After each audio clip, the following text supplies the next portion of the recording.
Hey, peace family. I hardly ever do lives and stuff. I was doing some lives for a while for, just sharing some of the yoga system that I created. And I'm definitely going to get back into that now that the weather's better and I'll be able to go outside soon. Be able to go outside. I'm going to get back to doing that. So I had to move indoors for the winter a little bit. But I wanted to share some stuff kind of like right off the cuff. I'm starting a journey. Well, I'm in the middle of a journey, I should say. It's never ending and never beginning.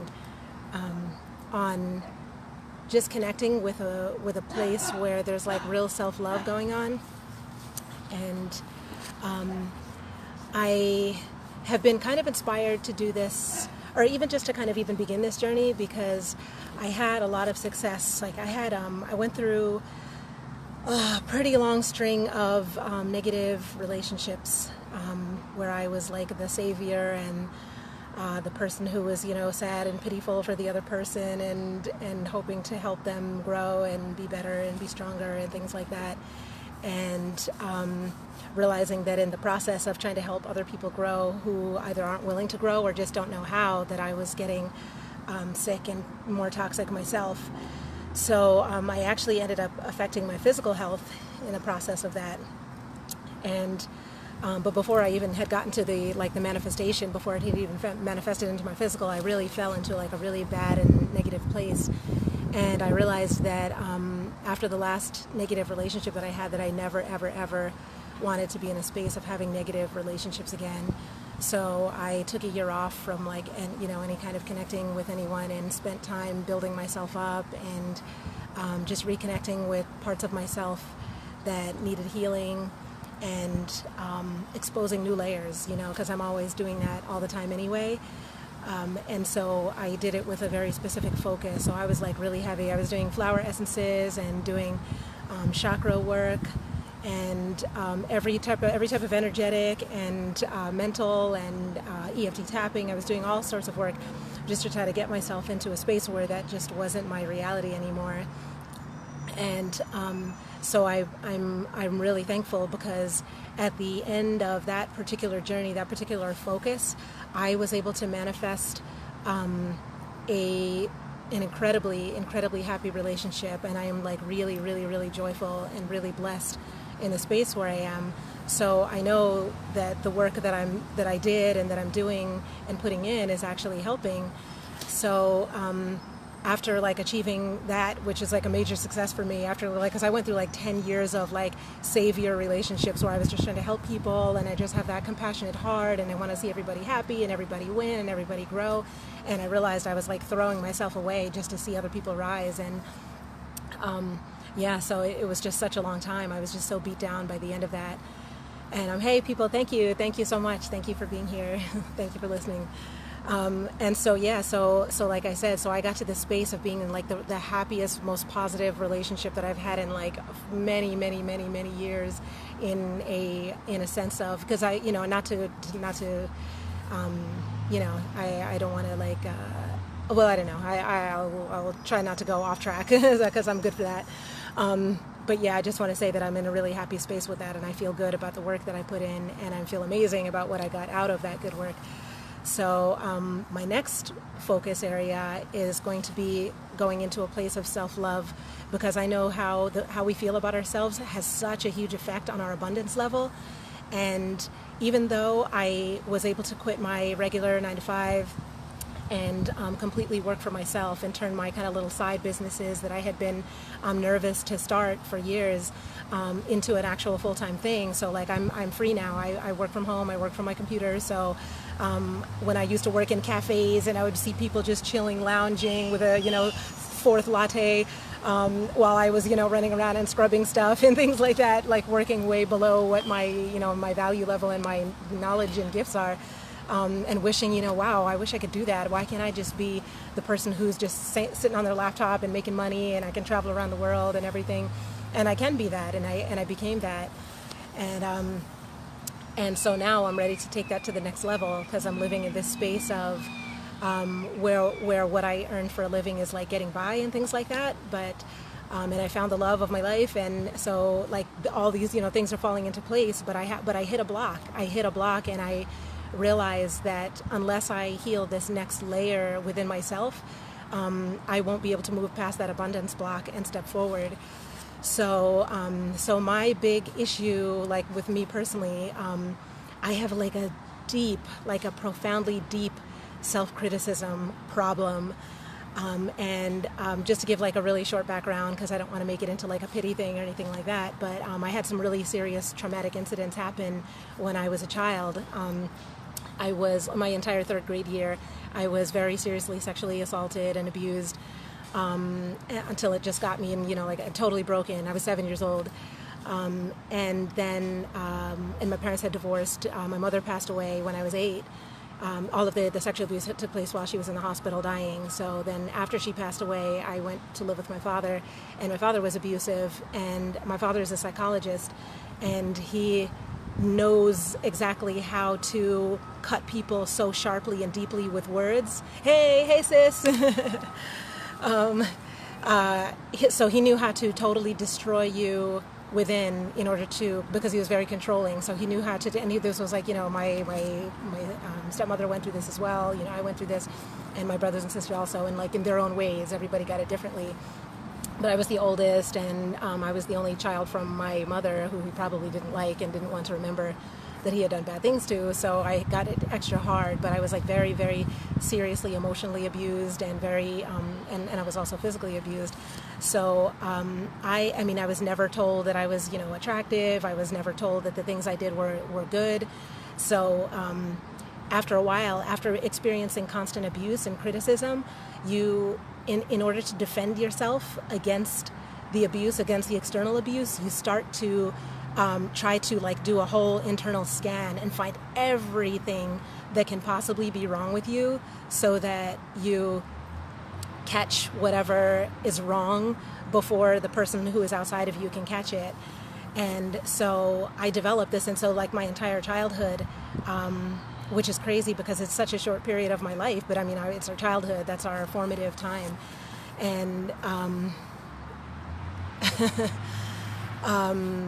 so in Christ, I'm not sure what you mean by that, Patrick, but you'll tell me later, I guess. Yeah, so in my, the years when my mind was still forming, I learned one of my most internal lessons was to learn how to like totally critically analyze myself so that nobody else could do it. So when you're critically analyzing yourself, you're searching for everything that's wrong. And so my internal voice, my internal way of speaking to myself is to scrape through me and find everything that's wrong. And it's so toxic. It's so toxic and so sick and sad. And it's like a habit that I have improved on through life, but I haven't been able to heal completely. And it got to the point where there were times in life, like when I was in my, maybe I won't mention my age this time for everybody who doesn't know, but when I was in my 20s, I spent a lot of time, I was into punk rock, believe it or not. I was like a punk rock, purple mohawk, spikes, all that stuff. And, I was always connected with some movement that was like anti-system and everything in my entire life since I was 14. But I was into the punk rock thing and stuff, and then I got into rave parties, and that was in London. So we would be underground rave, taking drugs all the time, and party ecstasy, acid, and just like having a great time and partying our lives up. And I spent a long time, and I was never addicted to drugs, but I spent a long time using certain drugs all the time, because when I would use them, they were literally the only thing, and the first time in my life that I experienced that voice shutting up in me, that critical voice that was just scraping through me and just hating everything about myself. And I had to go through all the letting go of that, system of life, that way of life, when I had my daughter. So she was a surprise, a blessing, like a deep and powerful blessing, and a surprise. So the fact that she came as a surprise made it like that I had to force myself to switch who I was, change up my reality, or else I knew that I was going to mess up somebody else's life. So I had to do like a lot of internal work So the whole party lifestyle was just like not feasible anymore. And I had to find another way because, of course, as soon as all the party and the party drugs stopped, the critical voices came back, and came back even worse because there were other things that I was like, oh man, when I was like, in those days, why did I do that? Oh, I shouldn't have done that time. And so I had even more stuff that I had to, get out of me and heal and talk through and work through. But yeah, like this is like a years and years and years journey. I'm still very slowly learning how to not be so sharp and so critical with myself. And I know people who they'll look at me and they're like, oh my God, but you're gorgeous, you're intelligent, you're fun, you're warm. What's the matter? And believe it or not, I mean, it's like a weird thing to say because I know that it's weird because I look at other women sometimes who are self-critical. I was telling my king last night about a woman that I knew back in when I was in college who we were both supposed to go, I'm going to throw this out there, you're really not going to believe this. I'm the woman who doesn't even take aspirin and, so I'm like, I've been natural since I was in my teens. I've been a vegan, vegetarian, raw for 30 years, 31 years this year. Didn't take, not into chemical medications, always find a natural cure first. If you had anything at all, like I get cancer and I didn't even use any chemicals to get rid of the cancer. And so for me to say something like what I'm about to say is like to give you an example of like how huge this was. I wanted to get breast implants. So my old roommate from college and I were going to go get breast implants together. And she was stunning. Like she was a stunningly gorgeous Asian girl, like, internally, externally. And she couldn't live with herself because she felt like she didn't fit because she was slim. She had a slender, like Asian slender type body frame.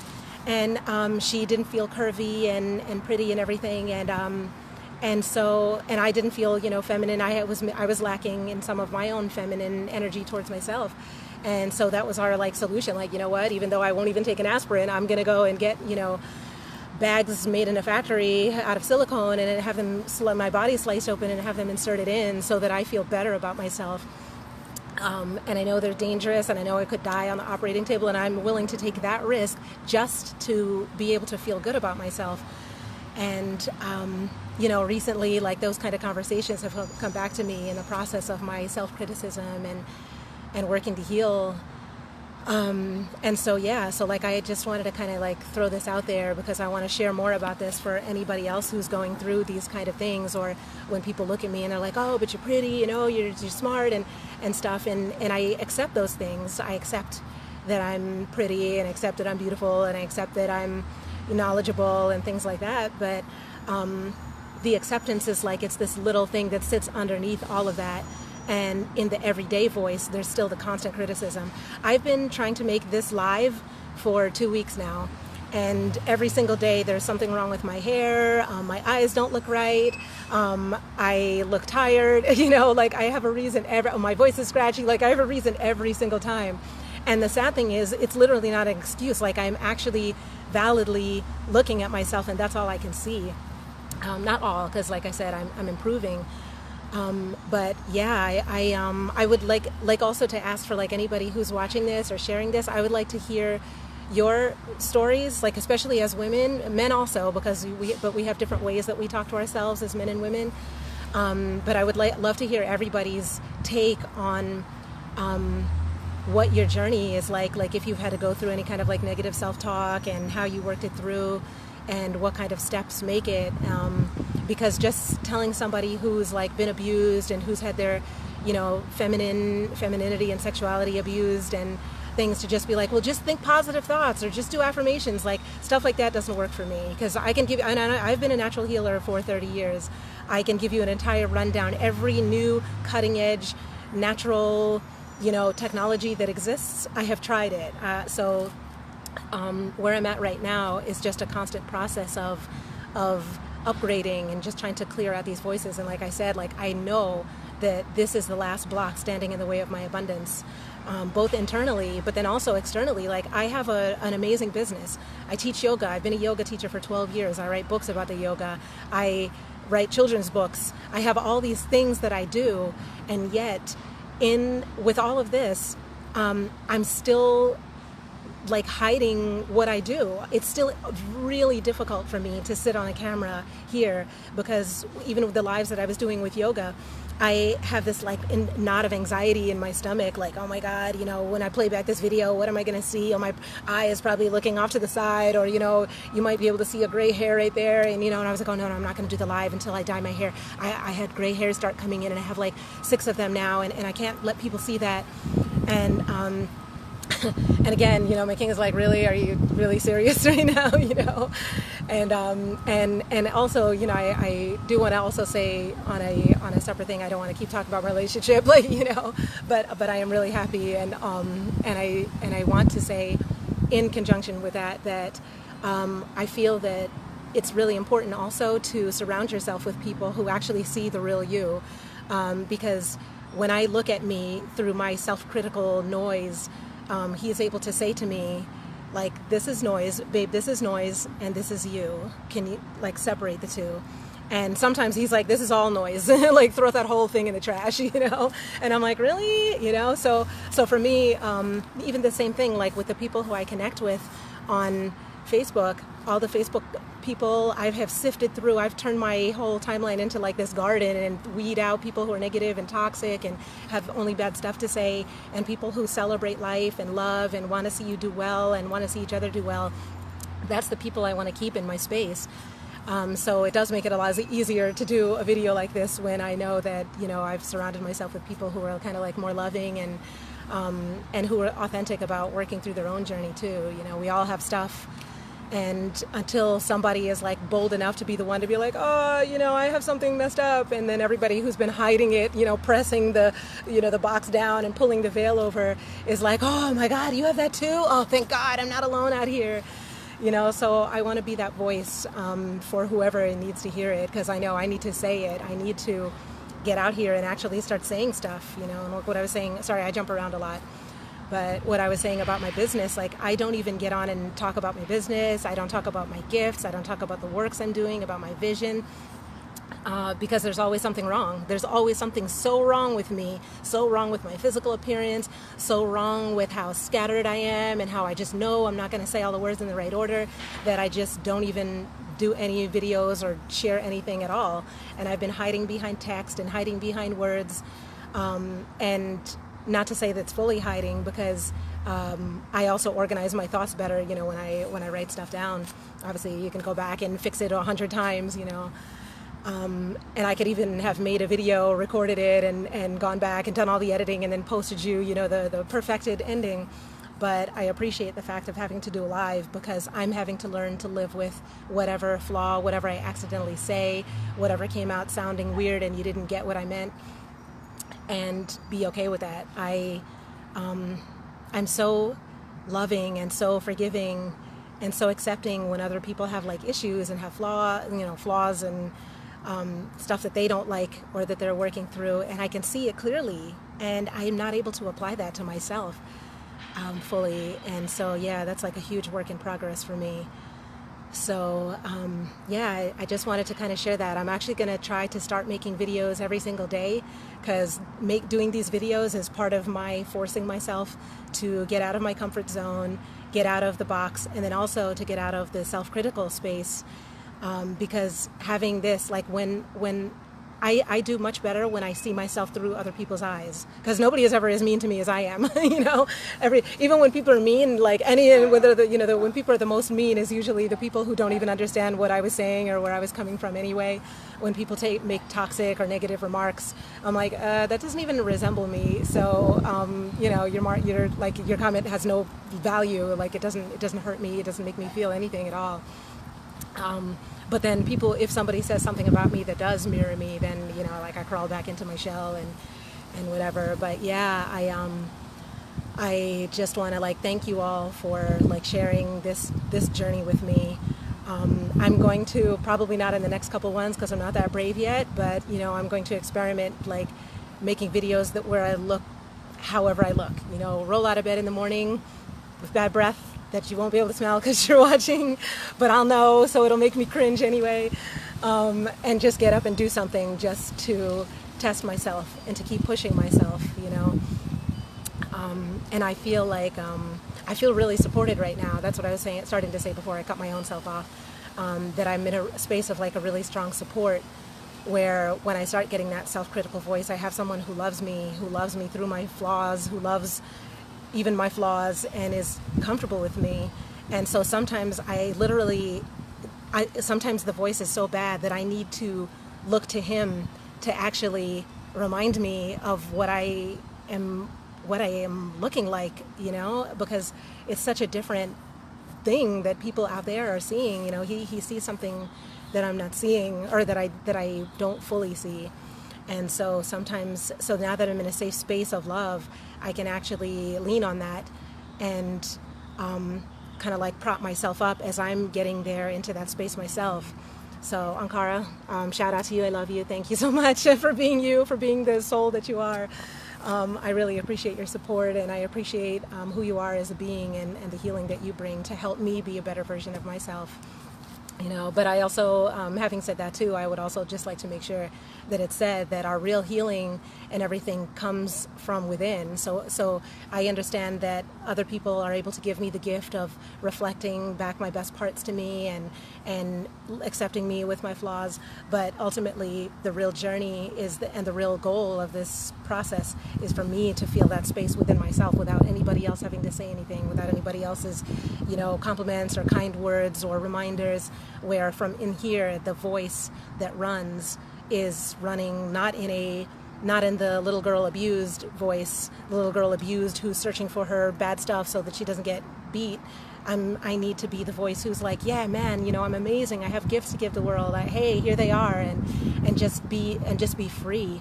There's a freedom in being able to share that. And there's a lot of talk about sovereignty, and I've been on the sovereignty movement for like ever and ever, literally since I was 14. I've been F the system, down with the government. We all are free. I don't want anybody ruling over me. I ran away from home so that my parents wouldn't rule over me. I don't believe in anybody ruling over anyone else. We're here to assist each other and guide and share, but not to rule over. So, it's the, as you go through your journey, it's interesting because a lot of times the journey does go from external and goes deeper and deeper within. So I have, to some degree, mastered what it takes to have external sovereignty, but the final hurdle is really getting that internal sovereignty, that space where you are free, because I'm not free right now, even though, like, no matter how, first of all, I can't even get totally financially free until I believe in myself and change that static, that noise, and vibrate a message to the universe that says, like, I'm unlimited and my potential is everything and I can do anything. Until I get to that place, I won't even physically manifest the level of income that I want to be able to share and help others in the world. But also, that sovereignty is like still fearing what other people think. Like, it doesn't matter if you're on your own piece of land and you're living off grid. If you still care what the people around you think, you're not free yet. And my whole entire existence is about freedom. I want to be free myself, and I want to help other people be free. Everything that I've done, everything I write, everything I say, when I treat people, when I smile at somebody at the store, everything is like, you're free, I love you, you're free. And that's my energy and my message that I'm giving off to the world.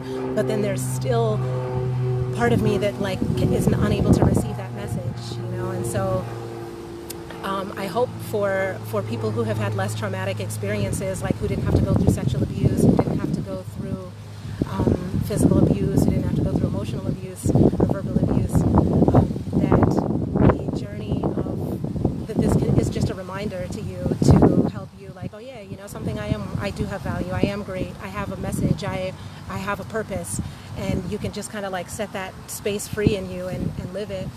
But for those of us who have had traumatic pasts, I want you to know also that I've been through a whole bunch of stuff, and I'm getting there. I'm getting to a place of just like love and joy and peace and balance and wholeness within myself.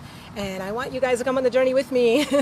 I want us to all be free. I really, really, until we're all free, we're not all free, and if you understand what I'm saying. So yeah, like I said, I'll probably just back up and share some more. Well, I don't know if I should save it for another video, or maybe that'll be tomorrow's video. Maybe I'll share more about like just my personal journey or maybe just get it all out on the table now so that it's said, and then that way when I go to the next thing, like I'm just going to kind of dive deeper.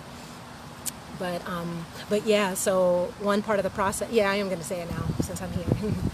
One part of the process for me is getting past this hurdle. So to be sexually abused and sexually assaulted repeatedly at 7 years old, at a chakra level, at an energetic level, at the level of your meridians, of your organs, and then of your just emotional body, or like all of your being is really deeply destroyed and affected by that. So before I had a chance to learn what femininity is, my femininity was taken advantage of and taken from me, not asked for, not treated with respect or anything like that. It was taken from me repeatedly. You know, I was I was in a space. I was living with strangers while my mother was in the hospital, and the oldest brother in the house, who was 18 at the time, and I was 7, was sexually assaulting me, and I couldn't go to sleep. Like every day, I would go to bed, and this person would come in the room and do whatever, you know. And he had a sister also who was my age, who was in my grade, and he would also sexually assault his sister. So both of us had to like endure this experience. And she took the experience and turned it inward. So she would go seek him out and initiate things after a while. So she internalized that whole process and made it okay. So I have no idea. I've never seen them again ever since I left that home after my mother died.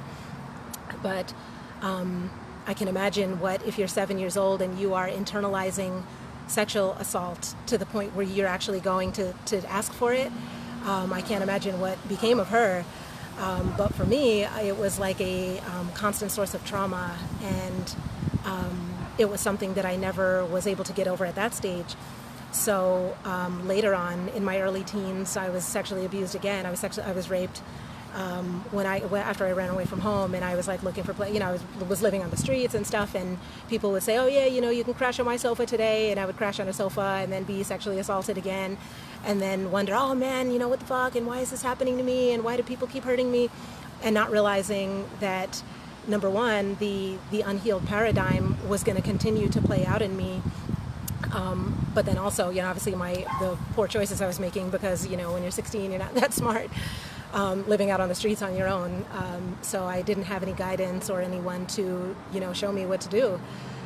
So, so before I reached adulthood, my entire femininity had been so badly mistreated that I didn't know what positive, healthy femininity and positive, healthy self-love even looked like. And so it's been a lifelong process. And like I said, so, during those years, in my early years, I was, partying, and I was drinking in the punk rock era, and I was taking drugs and ecstasy, acid, all that stuff in the raver era.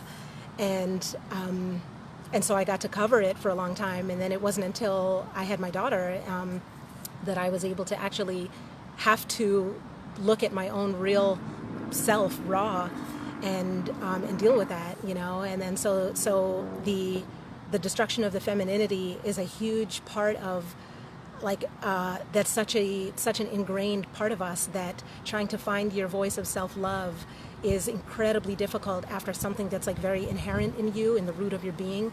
It has been damaged and destroyed, because you have to put it back together. You have to find all the pieces of the broken mirror, put all the pieces, slide them back together, and then figure out what piece goes where, and then try to squeeze it into some kind of cohesive whole. And you're never going to have a whole mirror again, That's that's alchemy. When you make the mirror smooth again, you can have a broken mirror and some cute mosaic, which is the level of healing that I think most people get to. I used to call myself, my word for my process, I called it broken mirror syndrome, because my light was shattered, from such a young age. And it was just scattered, pointing off in every direction, no focus, no purpose. And I had to, my first part of my journey was smoothing all of those pieces, finding all of the shattered pieces of mirror and pulling them back into place. And then the next part of my journey, more recently, has been making all the pieces all smooth and making sure everything goes where it fits, where it belongs. And now for my final stages of this lifelong process, is creating the alchemy within, and with the connections that I have with other people who care enough to guide me and help me with this part of the journey, to smooth that glass, to melt that down and turn it back into the smooth mirror that it once was, so that my light can shine the way it was meant to, the way it was intended when I was created. So that's what the work is. And then also, like I said, about the abuse part. So there are basically two things that I'm personally battling with, and why there's not a day that goes by where I don't have some kind of like negative, destructive things to say about myself. Or even sometimes, I'll see another woman who's stunningly beautiful, and I'm like super, super all about my sisters. I love my sisters. I love to celebrate their beauty, their accomplishments, and it really gives me joy when I see other people do well. Like, it's like this deep joy from like all the way within my being. So it's not like a hater kind of a jealousy, but it's this like it sometimes when I see somebody who's like exceptionally beautiful or exceptionally graceful, or has some kind of air of some femininity that I wish that I had, it just triggers the negative self-talk, so it's not like hate or jealousy, like I wish they didn't have that and screw them for having it. It's like it just triggers something in me that's like, man, you know what, you're so ungraceful, and man, if you were just as pretty as that, and what you need to do, and if you could only fix this and tweak that and change this about yourself, you would be that pretty too. And I need to stop that, because this isn't going anywhere. I mean, I'm not in a teleportation device here. I haven't mastered how to totally, restructure my DNA so that my entire being shifts. And even if I did, should I? I should love this, because this is the vessel I was given. This is what I was given to come here to serve my purpose here in the world. So that means this is the perfect vessel. This is the most beautiful vessel. This is the best thing I could have come in, because that's the one that was chosen. That's when I chose. My guardians, my ancestors, all of us who put this whole thing together chose this. So it's like an insult to the process to not love it, and I'm aware of all that mentally and spiritually. But the habitual negative self-talk is definitely a work in progress. And so pretty much like that's it. I do want to share one last thing, if I can plug my yoga without making myself cringe. One of the ways that I've gotten as far as I did so far in the process is actually by using yoga. There are yoga meditations and techniques that actually restructure the neurons in your brain, because it's been proven by science now. Of course, yoga knew this like 6,000 years ago and 12,000 years ago. But Western science has proven that we have neurons that run through the left side and the right side of our brains that have different functions. So negative self-talk actually runs through the right side of the brain. There are circuits there. And when you have a constant negative self-talk, it like grooves these circuits. And it's like a train station. When the train station is open, that's where the train is going to run through. It's going to run through an open track rather than like a closed station where it's got to pull in and pause the brakes and wait for the station master to come out and open the gates. It's going to run through a track that's already open. So when you constantly use these negative self-talk circuits, after a while, all of the circuits in your brain start to wire the conversational parts will start to wire through the easiest route to pass through. So if your negative self-talk is your biggest, widest, gigantic tube to pass down, the circuits are going to be like, oh, just go down there, easier track, oh, go down there. So after a while, you're actually restructuring all of your thoughts through this negative loop. And so physically, so it's not just, oh, I need to say affirmations and do better, and I need to just love myself. Airy-fairy, cool. But this is like actual physiology. If you don't restructure your actual body, it will stay the same. You have to physically restructure it. So I have been putting the effort. The reason I got to the level of relationship and healing and balance that I did in that area was because of the yoga.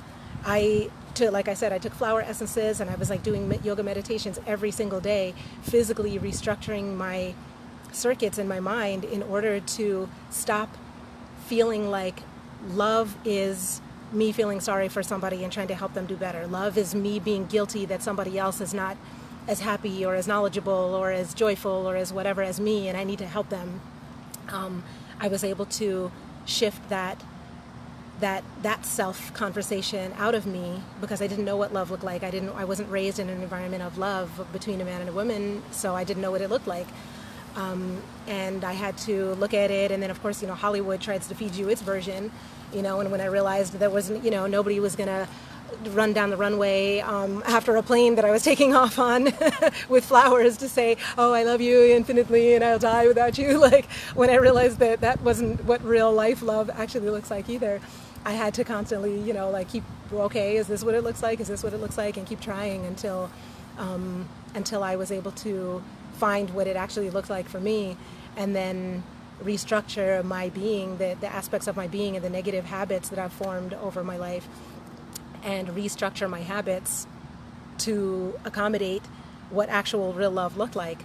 So, like I said, again, I've had success in doing that. So I know this is going to be a successful journey. And even just the fact that I'm up here and I'm able to actually sit in front of the camera, which is all cracked because my phone fell and broke and the phone is cracked. I have like 6 gray hairs here, possibly more. And I am able to still talk to you guys, and I'm not feeling ashamed. I have a little bit of anxiety, I do. But without feeling ashamed, or without trying to like watch myself in the mirror and see if like I look cute while I'm saying words, or if you guys could see my cheekbones and stuff.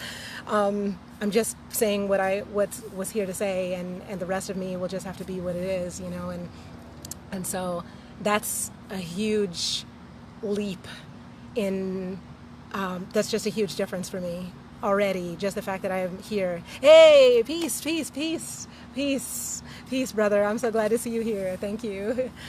And so just the fact that I've been able to get to this stage gives me hope for my own healing. And like I said, so because I feel like I've arrived at this stage, I just want to kind of like stay on top of this, connect with you all, ask you all to please support me in this journey of self-love, self-connection, and also to remember that you guys are love, you're worth love, I love you, and that if any of you have any kind of trauma, any kind of like mental issues that you're suffering through, where you're going through stuff like this, please like inbox me. Let's do this together. Let's heal. All of my work is about this. I want us to be healthy and whole and balanced. That's like everything that I do is for that. So, and to me, like a real healer is a person who can heal themselves. And I can say I've healed myself through other things I've been through. So I would also like to get to the end of this and say, wow, I'm living in this place of abundance now. I'm able to give to others at a level I was never able to give before. I'm able to have a life that I only dreamed about before, and show others how to have that life too, that means everything to me. And so I have to come out of my comfort zone and heal this last piece for my own personal joy. I want to be able to show my daughters. I have 2 daughters. I want to be able to show them. Well, okay, now I have 3. So I just want to make sure to put that out there too. But yes, now I have 3 daughters. And I want to be a positive example for all of them and give them the best version of myself, and remind them that the internal voice they should be hearing is love and peace and acceptance, So I think that's it for now. Thank you guys so much for sharing this with me and for being here, for participating in my process. And I'm here for all of you guys, like literally, anytime. Connect with me, build with me, hit me up. I love you all. Peace.